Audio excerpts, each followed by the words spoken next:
నల్గొండ జిల్లా మునుగోడు మండల కేంద్రంలో ఎంఆర్ఓ ఆఫీస్ ముందు మునుగోడు మండల రైతులు ధర్నా నిర్వహించిన రైతు సంఘాలు ఉదయ సముద్రం ప్రాజెక్టు కాల్వల్ని పూర్తి చేసి మునుగోడు మండలంలోని అన్ని గ్రామాల చెరువును నింపాలి, ఎండిపోతున్న పంటలు కాల్వలు పూర్తి చేసి పంటలకు నీళ్లు ఇవ్వాలి, కాల్వలు లేని వల్ల ప్రాజెక్టు ఉన్న ప్రయోజనం లేకుండా పోయింది, రైతుల ఆవేదన వినాలి, సాగునీరు అందించాలి. భారీగా తరలివచ్చిన రైతులు, ప్రజలు, రైతు సంఘాల నేతలు అధిక సంఖ్యలో నిరసన వ్యక్తం చేస్తూ పాల్గొన్నారు.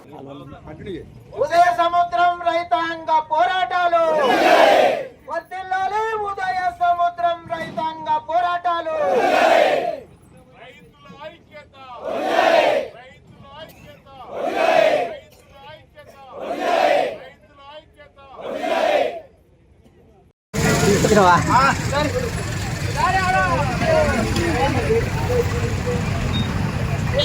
గ్రామానికి ఒక సీసీ రోడ్ కావాలి, లేదా ఆ ఊరికో బడి కావాలి, లేదా ఒక హాస్పిటల్ కావాలి, ఒక వాతావరణం సాగునీటి ప్రాజెక్టు కావాలి, తాగునీరు ప్రాజెక్టులు కావాలని అడగట్లే. నా ఇంట్లో 10 ఓట్లు ఉన్నాయి, ఏమిస్తారు? నా కులానికి 100 ఉన్నాయి, ఏమిస్తారు? ఈ పరిస్థితికి మనం దిగజారినాం. దీన్ని బట్టి ఈ రోజు ఉన్నటువంటి నాయకులు కూడా అదే విధంగా 5 ఏళ్ల కోనాడు ఓటుకు 100-50 ఇస్తుర్రా, ఆ ప్రాజెక్టులు అవసరం లేదు, ఆ ప్రజల బతుకు అవసరం లేదు, వాళ్ళు కూడా కాలం వెళ్ళ తీసుకొని పోతున్నారు. కాబట్టి దీన్ని దృష్టిలో పెట్టుకున్నప్పుడు మనము ఖచ్చితంగా పోరాడి మన ప్రాంత అభివృద్ధి కావాలంటే నీళ్లు ఉన్నప్పుడే. మనిషి జీవనానికి కావాల్సింది గాలి, నీరు, ఇవి ప్రధానం. అవి లేనప్పుడు మనం ఏం జీవించలేం, బతకలేం. కాబట్టి ఈ రోజు ఉన్నటువంటి పరిస్థితులలో ఆ ప్రాజెక్టు ఎప్పుడు మొదలైంది, ఎటేటు సుడిగాలు తిరుగుకుంటూ పోతుంది, ఈ రోజు వచ్చినటువంటి వాళ్ళు అవుతారు అన్నాడు.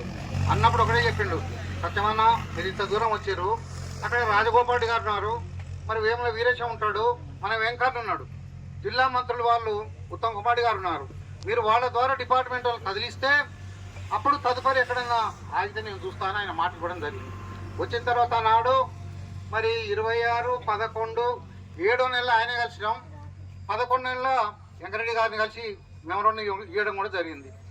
తదుపరి శ్యామ్ ప్రసాద్ రెడ్డి గారిని, మన ఇప్పటి శ్యామ్ ప్రసాద్ రెడ్డి పుట్టంగంటి రూపకల్పన చేసిన అతనిలో చాలా సీనియర్ ఇంజనీరు, అతనితో మేము ఏర్పాటు చేసినాం. ఏమైనా ఏర్పాటు చేసినాం, మరి ముఖ్యమంత్రి గారు ఏం చెప్పారు, డిపార్ట్మెంట్ల ద్వారా కదిలియాలి, ఇక్కడ 2 ఎమ్మెల్యేలు ఉన్నారు, వాళ్ళ ద్వారా దాన్ని ముందుకు తీసుకుపోవాలన్నప్పుడు శ్యామ్ ప్రసాద్ రెడ్డి గారిని పిలిపించి కిష్టాపురం అక్కడ అంజనేయులు వాళ్ళు, తర్వాత ఇప్పటికి బూర్దింగే వాళ్ళు, తాళ్ళవిల్లాం అక్కడ అజయ్ కుమారు, ఇప్పటికెళ్ళి మనోహర్ రెడ్డి వాళ్ళు, అదేవిధంగా తాళ్ళవిల్లాంలో ఊపండి, ఈ రకంగా మేము దాదాపు ఒక 40-50 మంది ఎస్ఎల్బిసి పోయి అక్కడ ఎస్సీ గారిని, సిఈ గారిని, అందరినీ డిపార్ట్మెంట్ దాదాపు 40-50 మందిని శ్యామ్ ప్రసాద్ రెడ్డి గారు కూర్చోబెట్టి ఆ రూపకల్పన చేసినప్పుడు ఎన్ని వేల ఎకరాలకు ఇక్కడ ఆనాడు చూపించారు.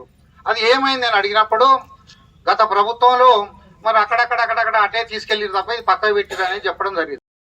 చివరి ప్రయత్నంగా ఇప్పుడు ఈ కార్యక్రమాన్ని కొంచెం ప్రభుత్వం దృష్టికి ప్రత్యేకంగా పోయే విధంగా చాలా మంది ఇక్కడ ఉన్న రైతు మిత్రులు, కొందరు పెద్దలు ఒక ఆలోచన చేసి ఇది ఒక రాజకీయ పార్టీ వేదికగా కాకుండా ఒక రైతాంగ స్వచ్ఛంద సంస్థగానే ఏర్పాటు చేసి ఏ పార్టీకి సంబంధం లేకుండా అందరం కలిసి ఒక నిర్ణయానికి వచ్చి ఒక ఉమ్మడి ఉద్యమాలు చేయాలనే ఆలోచనతో గత 15 రోజుల నుంచి కొంత ప్రయత్నాలు జరుగుతున్నాయి. ఇక్కడ ఉన్న పెద్దలు చాలా మంది ఫోన్ల ద్వారా కానీ ప్రత్యక్షంగా కానీ కొన్ని సూచనలు చేసి ఈ రకంగా చేస్తే బాగుంటుందంటే సరే, మనకున్న అవకాశాల మేరకు కొంత సమయాన్ని తీసుకొని ఈ కార్యక్రమాన్ని రూపొందించుకున్నాం. గత 15 రోజులుగా మన ప్రయత్నాలు సాగుతున్నాయి. రకరకాల రైతు మిత్రుల్ని గ్రామాలలో కొంతమందిని కలిసి ఈ కార్యక్రమాన్ని ఇంతవరకు తీసుకొచ్చుకున్నాం. ఈ కార్యక్రమంలో మీ వంతుగా భాగస్వామ్యం చేసుకొని ఇక్కడి వరకు తీసుకొచ్చిన అందరికీ మా ఉదయ సముద్రం రైతాంగ వేదిక పక్షాన హృదయపూర్వకంగా కృతజ్ఞతలు తెలుపుతూ, ఇక ముందు కూడా ఈ వేదిక పిలుపుతో ఖచ్చితంగా రైతాంగం కదిలి వచ్చి ఇంకా ఈ ప్రయత్నాన్ని తీవ్రతరం చేసి ప్రభుత్వాల దృష్టికి తీసుకుపోయి అవసరమైతే మంత్రుల వరకు కానీ ముఖ్యమంత్రి వరకు కానీ ఒక మంచి రిప్రజెంటేషన్ తీసుకుపోయి ఈ కార్యక్రమాన్ని సఫలీకృతం చేయడానికి మీరందరూ ఎప్పుడు పిలిపిస్తే అప్పుడు రావాలని కోరుతూ, ఇంకా చాలా మంది పెద్దలు తమ సందేశాన్ని ఇవ్వాల్సి ఉన్నది. ఈ కార్యక్రమాన్ని